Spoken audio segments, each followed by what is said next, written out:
सध्या जगभरात युद्धाची परिस्थिती निर्माण होत आहे. न्यूज चॅनल्सवर सतत ब्रेकिंग न्यूज येत आहेत आणि त्याचा परिणाम शेअर बाजारावरही दिसत आहे.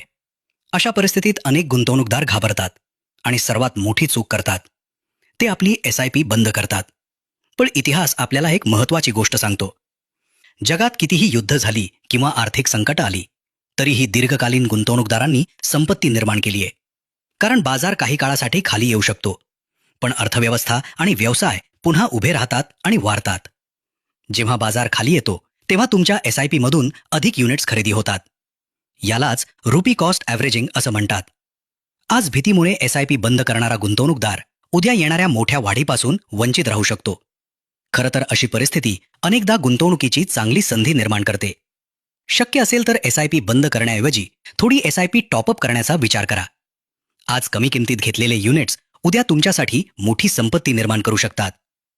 लक्षात ठेवा, भीतीमध्ये घेतलेले निर्णय अनेकदा नुकसान करतात, पण शिस्तबद्ध गुंतवणूक संपत्ती निर्माण करते.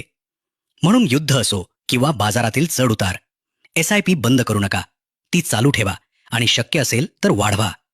मी Vikas Deshmukh, financial freedom coach, wealth creation, financial services, guiding investments, creating लेगसीज.